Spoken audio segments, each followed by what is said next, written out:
Excerpt from The Bat Scientists. From Nature Boy to Batman. Merlin Tuttle can't remember a time when nature didn't fascinate him.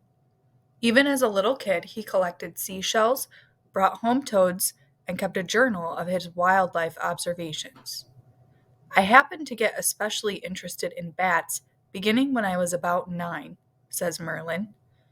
He came across some bats living in an old cabin. That started him researching and reading about bats. When Merlin was a teenager, his family moved to Tennessee. Their new home just happened to be near a bat cave. I caught some and identified them in a book, remembers Merlin. They were gray bats. The book said that this was a species that lived in the same cave year-round and didn't migrate. After a year of watching the bats entered and exited the cave, Merlin figured out that the books were wrong. These gray bats weren't there all year. They migrated. Armed with what he'd learned, high school kid Merlin Tuttle convinced scientists at the Smithsonian Institution that they might be wrong. They give me several thousand bat bands and said, "Why don't you go back and band them and see if you can figure out where they go," remembers Merlin. Bat bands are small metal clips with identification numbers on them. The bands fit around a bat's winged arm like a bracelet. Merlin Tuttle ended up studying gray bats for many years. He visited their caves all across the southeastern United States through college and after he became a bat scientist. I eventually banded over 40,000 bats and traced some of the migrants all the way from Florida to the Virginia border, said Merlin. Because of his research, books had to be rewritten to say that gray bats not only migrate, but also often travel a really long way. From scientist to conservationalist. Merlin kept studying bats and other animals through college. He eventually got an advanced degree in mammalogy, the study of mammals, the kind of animals bats are. While Merlin became a respected bat scientist in the 1970s, bats themselves got very little respect. Merlin traveled around the world studying bats: Africa, Asia, Latin America, and North America. Everywhere I went, people were killing bats in large numbers just out of ignorance, says Merlin. Many people are afraid of bats. Bats live in dark, spooky places, like caves and abandoned buildings, and only come out at night. Merlin saw bat caves dynamited or bulldozed shut. Misguided farmers told him they killed bats to protect their fruit trees or crops.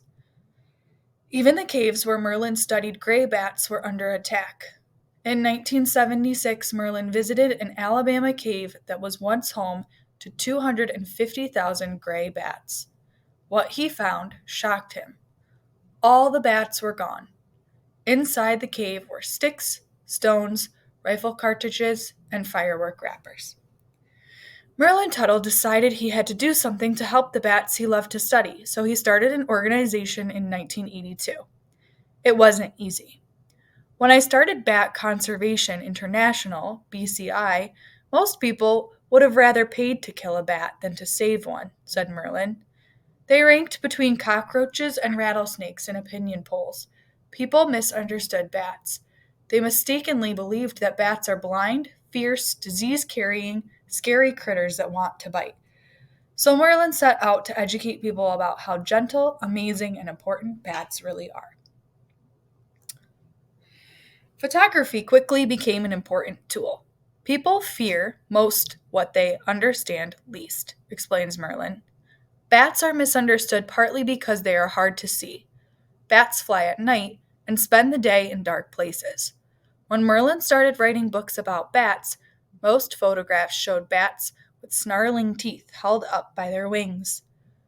Merlin knew the bats in the photographs looked frightening because they were scared and stressed, so he started taking his own photographs of bats at ease, bats just being bats. His stunning natural photos soon showed up in magazines and books. The photos of bats flying, eating nectar, catching fish, and caring for pups helped people see bats for what they really are and want to save them.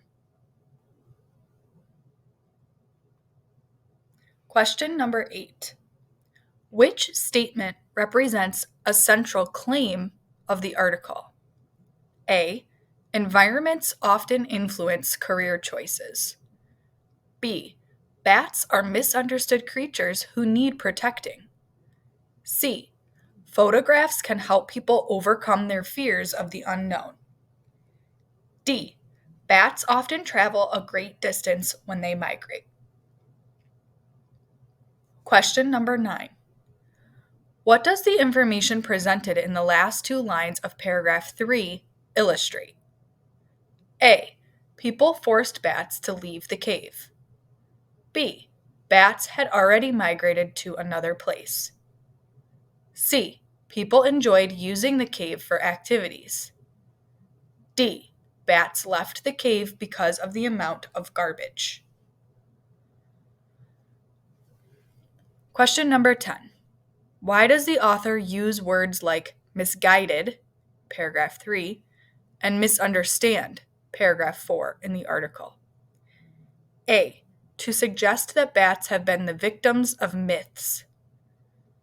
B. To emphasize why a solution to bat removal is needed. C. To explain why many bats travel great distances every year. D. To indicate that books do not always give accurate information about bats. Question 11. Read this sentence from paragraph 3.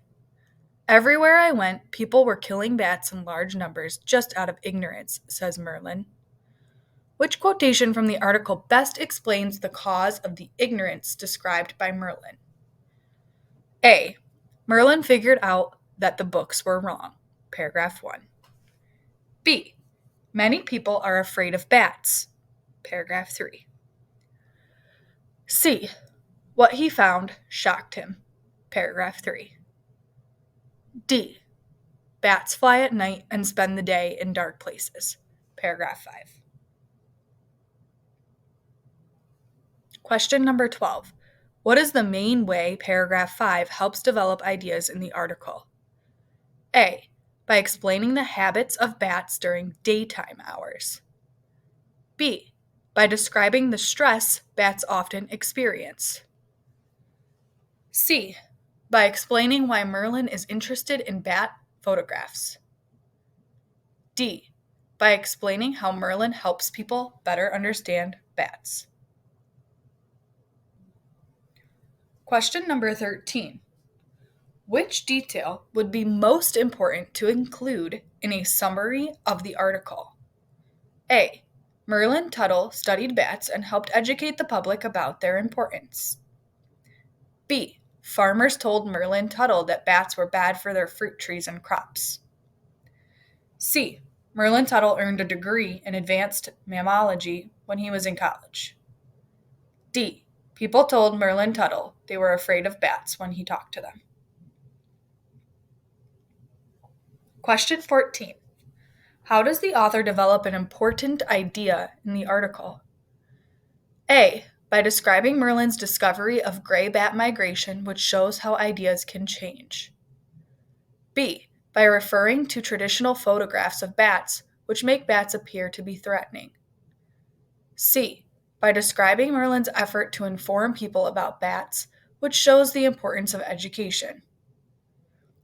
D. By referring to caves where bats live, which indicates that ideas may sometimes be based on fear.